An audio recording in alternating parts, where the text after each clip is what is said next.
Sadie, what are we gonna do?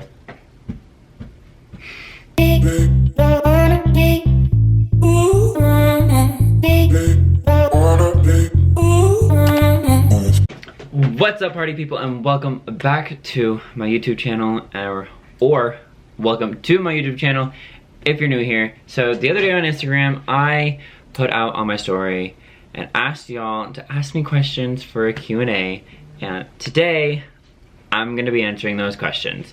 So welcome to my first ever Q&A on my YouTube channel. Hopefully this goes well. I've never done one of these, but there's a first for everything. To it, I asked y'all to ask me personal questions, non-personal questions, cheer questions, non-cheer questions, anything really, and I'm gonna show you some of my favorite questions and answer those ones. I really gotta stop looking at myself in the camera and actually looking at the lens. Hey, right there.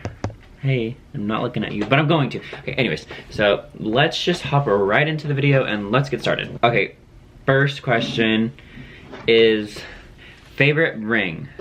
I don't know if you're talking about like cheer related rings or like normal rings that I wear every day. So I'm just gonna show you all of my favorite rings, I guess. So my favorite cheer rings are obviously going to be my two generic World's rings, because they're my World's rings. Those are special and important to me. So this is one of my favorites.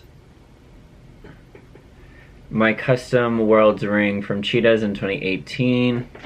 Obviously my other favorite ring is obviously my Navarro ring, because, you know, it's my Navarro ring. And then my other favorite rings, these are the rings that I wear every single day. This is a wave ring that my roommate Taylor got me. Sorry it's not focusing, but it's actually filled with opal. And then this middle one is my Gucci ring that Morgan got me for my birthday, and then this one right here is also a Gucci ring, my Gucci Ghost ring. So those are my three favorite rings that I wear every day. So those are my favorite cheer rings, and these are my favorite generic rings. What's a tattoo that you really want? Okay, that's a good question, because I'm in the process of actually trying to figure out what my next tattoo is, and I've seen some pictures of some tattoos from people that I want to try to incorporate into making my own tattoo. Like Jaden Hostler has this one tattoo where it's kind of like clouds and then it's like lightning, like on his shoulder right here, which I think is so dope. And then Andreas Lopez got a tattoo that goes up his neck that's butterflies, which I also think is dope. And so I'm trying to figure out a way to incorporate butterflies, clouds, angel wings, lightning bolts, and rain into one tattoo, but starting here at my neck and then going all the way down my arm. So I'm trying to figure it out, because I do have my sister's handwriting right here, and I'm trying to center that, make that the center of the tattoo, and then do everything around, go up and then go down. So that's what I'm trying to do right now. I'm just trying to find somebody that can design it. So if you can do that, DM me and let's design a tattoo together. What is your favorite Disney movie? I love Disney movies, but if I had to pick, it would probably be Frozen 1 and Frozen 2. Like before high school, I used to watch Frozen like every single day. Like, I wish I was being like dramatic, but I legit used to watch Frozen every single day. Every single day on the way to cheer practice for my high school team, and my mom had to drive me. She had like the minivan with the movie screens in the back of the seats. No, on the top of the ceiling. I don't know. I don't remember. Anyways, just know there was a movie screen. And that was the one movie that was in there, stayed in there, and never got switched. So I literally used to watch Frozen every day on the way to practice. Or The Little Mermaid, because I do want to be a mermaid. How has your life changed in the past year, and what have you learned in the past year? My life has drastically changed in the past year with the whole Netflix show coming out and being on Navarro. It's definitely changed in a great amount of ways.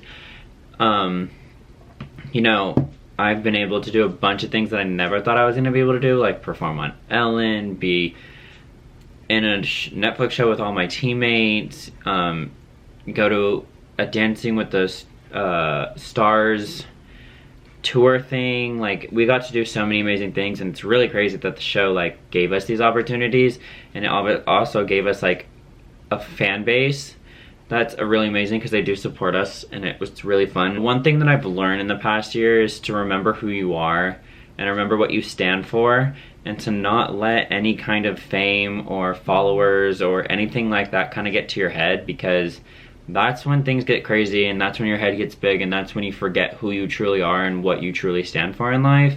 And that's the one thing that I've had to learn, like, I am who I am, this is my brand, this is what I stand for, this is what I like, this is what I don't like, and I can't let anyone like influence that. And I have to remember at the end of the day that I am human, I am a person, and I have feelings just like the rest of y'all, and I may put myself out on social media, and I may make videos for y'all and like show y'all everything about me, and I may share everything about you, but at the end of the day, I still am a person. I have to remember that I do have feelings, and think what people say about me, I can't take it I have to take it with a grain of salt, because I choose to do this for you guys, and I choose to have this lifestyle. So that's the one thing that I really did learn, is to just always stay true to myself. How many shoes do you have? I actually just got a new pair of shoes in the mail. I got these from StockX. Some new Air Forces, but they're like iridescent with mixed play swooshes, and I think that they are dope. I love these shoes. Just got them. This is my third pair of Air Forces. I honestly don't know how many pairs of shoes I have.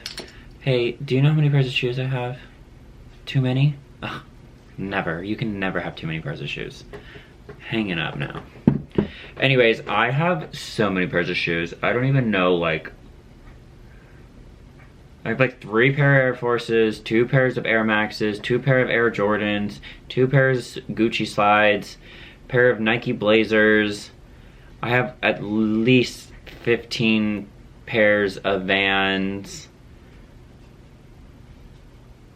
I have some other Nikes. I don't know. I have so many shoes. Comment down below if you want to see a shoe video, and I will do an actual video of all of just my shoes. My favorite shoes, least favorite shoes, most worn shoes. I'll do it. So comment down below if you want that.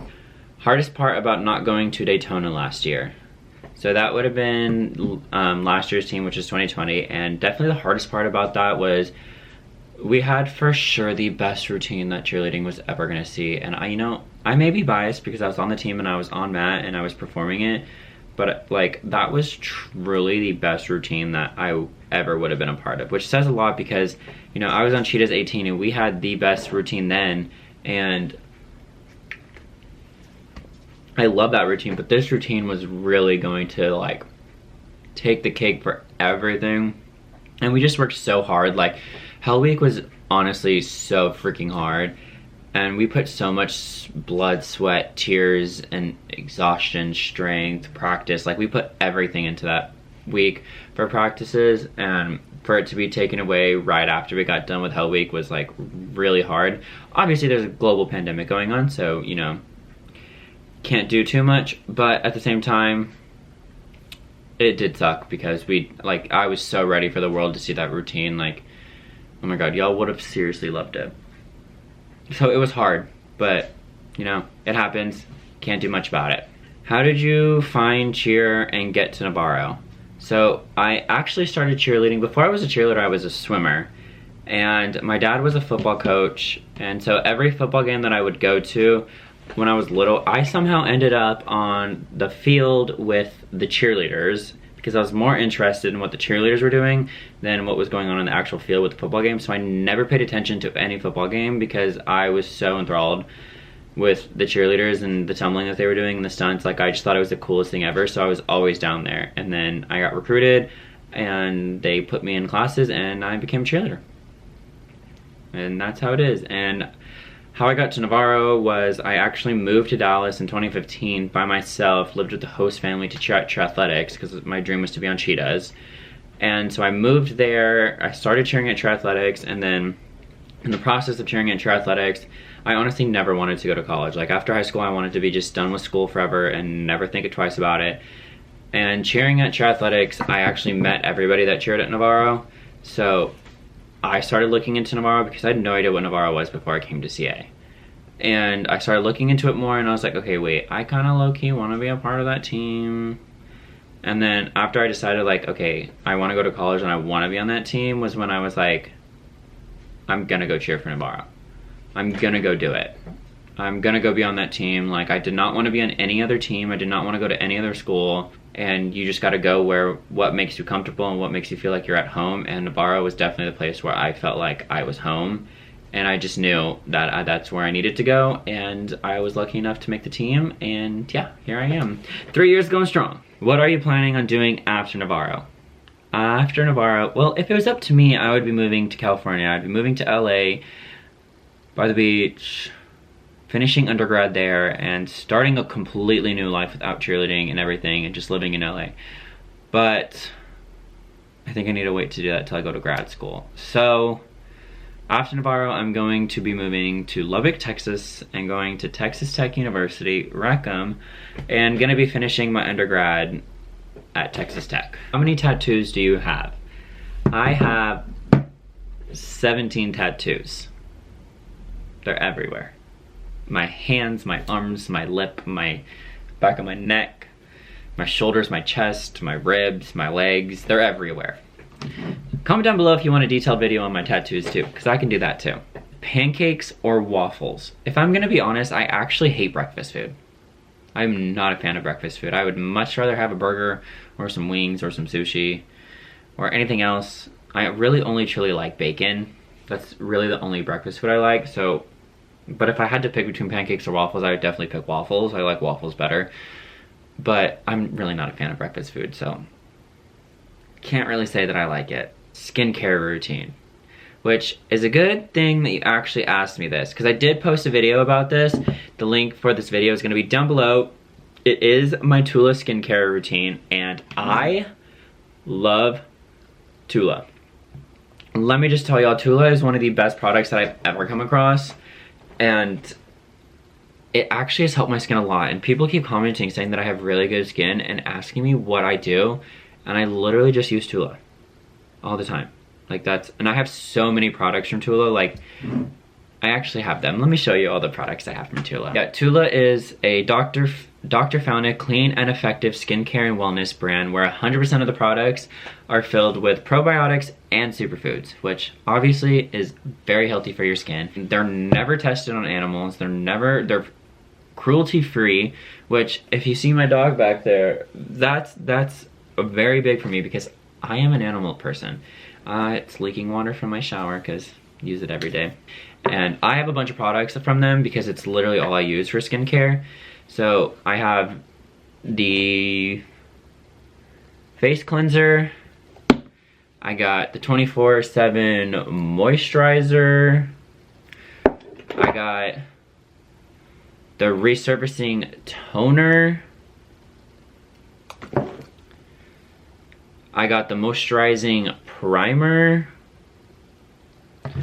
I'm telling y'all, I got a lot of these products. I got the triple vitamin C serum, which I love using because I literally just love this. And it loves how they just like drop on my face. Exfoliating sugar scrub. I've got, oh, I don't know where the lid to this went. Signature Glow Refreshing and Brightening Face Mist. And I also have the Cool and Brightening Eye Balm. And these are all my Tula products. I love Tula so much. I literally use all of them. Like, I'm being so serious when I tell you I literally use every single one of these products all the time. They literally have helped my skin so much, it's actually insane. But yeah, I am a very big fan of Tula. I love them. I love everything that they stand for. I love the products. They're super clean, super smooth on my face. They don't make me break out. They don't make me greasy. I am being serious when I tell you that these are amazing products. So make sure you go to Tula.com and use Justin Hinsley at checkout for 15% off of your Tula order.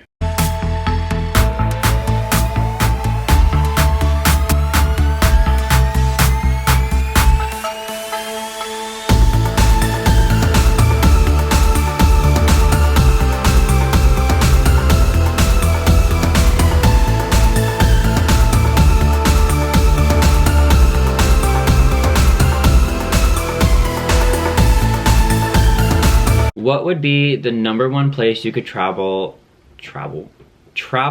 if the pandemic wasn't happening? Oh my gosh, if I could travel anywhere if the pandemic wasn't happening, and I would be going out of the US, I would definitely go to Bora Bora because I want to stay on the huts on top of the water. I feel like that would be so fun. I also really want to go to Paris because I watched the Netflix show Emily in Paris, and I literally fell in love with Paris. Like, it literally made me want to pack all of my bags up and just move to Paris. Because it's just like, oh, the city of love.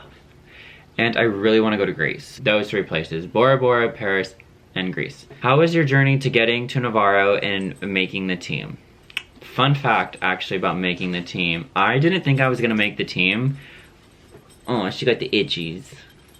I actually did not think I was gonna make the team when I first tried out my rookie year, because I busted so hard at my tryouts. Actually, you know what? Here's the video. You got it. Come on, Justin. Fast. Good, there it is. Fast. Yeah. Yeah, I busted really hard. That was my actual tryout. Like, that's what I did on my actual tryout, and I busted so hard, and I literally was crying. I had to go compete with cheetahs right after tryouts, and I was crying the entire time. I was like, I'm not gonna make it. I'm not gonna make it. Like, I literally suck. Monica hates me. Like, she's not gonna put me on the team. Like, I literally just ruined all my chances. I don't know what I'm gonna do. This is the only school I applied for. And luckily, I had showed interest in the program from day one. From the entire past year, I went to every single clinic. I went to practices. I practiced with them. Like, luckily, I showed how much I wanted to be a part of the program, and Monica had seen me tumble before, and she had seen that, like, that wasn't, like, an everyday thing, that was just a fluke, because literally the clinic before, I literally was tumbling so good. Like, my 2 to full pulls were money, my Arabian to full pulls were money, like, everything was so good, and then that one tryout pass, I ate it. And I was like, dang, I'm really not about to make Navarro cheer. Like, this is so embarrassing. But Monica clearly saw something in me, and she put me on the team, and I'm so thankful for that, because I really don't know what I would have done if I wouldn't have made the team. Like, my life, you'd probably not be seeing this video right now, and my life would be so different. Like, thank God she saw something in me enough to allow me to be on the team. Next question is, what was your darkest moment of your life? My darkest moment of my life was definitely when my little sister passed away. She was my best friend. We did everything together. We had tea parties together. We used to play dress up together. Like, she used to paint my nails. Like, I played Barbies with her. I used to literally do everything with her. So when that happened, it was definitely very heartbreaking. And I was also still so young that it was kind of hard to comprehend at the time. And now that I truly, like, am older, it's like, everything does happen for a reason, and as much as that sucks, I mean, that was obviously God's plan, and I still, to this day, I think about her every day. Like, I have butterflies on my leg for her. I have multiple tattoos for her. Like, she's what I live for, and every time I do something good, I'm just like, I really hope you're proud of me. Like, I think about her constantly. So next question, who is your fave music artist? That's a tough one. I don't really have a particular, like, favorite artist, because I really don't have, like, a genre of music that I love the most. I literally listen to everything. Like, if I had to tell you my favorite artist right now, I'd probably tell you Jaden Hossler, because I just love his songs, and I love his vibe, and I love everything about it. So Jaden Hossler is for sure. Like, his driver's license cover, like, that was amazing. Lil Huddy's 21st Century Vampire single, I love that. I don't know, I listen to a lot of Noah Cyrus. I listen to a lot of Frank Ocean, Olivia Rodrigo, the Lumineers, Justin Bieber, Tate McRae. I love Tate McRae. I love her. The last question is, did you or even your family know that you were always gay? And that's a good question. I have actually known that I was gay for my entire life, basically. I've always known that I was gay. So I think my mom has always known that I was gay too. I don't know about the rest of my family, but when I was little, I used to put bandanas on my head and pretend like I had long hair. I used to dress up in my little sister's dresses. Like, I used to love having tea parties with her. Growing up, I think I had maybe 1 or 2 guy friends. All the rest of my friends were girls. I actually dated a girl from 6th to 7th grade for a year and 3 months. Never kissed her. I think I held her hands like maybe once at a movies. I gave her hugs, but like that was literally it. And I honestly hate to say it, but I knew I was gay the entire time. And then 8th grade came around and I was still closeted and scared, and I started talking to another girl so that I could prove to all the boys that I was one of them, that I was one of the boys, and I was not one of the boys. But I had to pretend like I was one of the boys, so I started talking to this other girl to make it seem like I was straight, and I wasn't. And I think the best, actually funny story about my first girlfriend that I dated for a year and 3 months. Whenever she broke up with me, she actually broke up with me, this was in 7th grade, at lunch, in front of everybody. She walked up to me, told me she was breaking up with me, and I said, okay. I said, okay. And then she ran away crying. And everybody was like, why did you say that? Like, do you not like her? Like, what are you doing? And I was like, sorry? It's like, I'm literally gay. I, like, don't know what you want me to tell you. Like, I apologize. I don't know. She went home crying and I was just like, huh? Hey, what's up? So I felt bad. I mean, I feel bad about it now, because now that I realize that was probably really terrible of me to do, but like, I was in 7th grade, and I was a closeted gay, trying to be one with the boys. Like, clearly I had my work cut out for me back then. But I think I've always honestly known that I was gay, and truthfully, I think my parents have too. My mom definitely has known that I was gay since day one. Well, that's the end of my Q&A, and I hope you guys have enjoyed this video. I hope you guys learned a little bit about me that you didn't know already. And I'm probably going to be planning on doing another Q&A, but with some friends. So comment down below some questions for another Q&A with me and my friends, and we will answer those. So do like friend tag questions, kind of. But I love you guys so much. Thank you for supporting me. Make sure to go to Tula.com. Use Justin Hinsley at checkout for 15% off of your order. I promise you, you won't regret it. Tula is literally the best thing that I could ever possibly talk about. But I hope you guys enjoyed this video. Like this video. Comment down below if you watch this whole thing. Comment StockX. And subscribe to my YouTube channel. Make sure to tell all of your friends, because baby, we're growing. We're growing. We're getting up there. But I love you guys all so much. Thank you guys for supporting me, watching my videos, and helping my dream come true. But this is not the end of the road. It's just the beginning. Make sure to stay true to you. Always be yourself. Never forget who you are. And just remember, you are always enough. And I love you guys.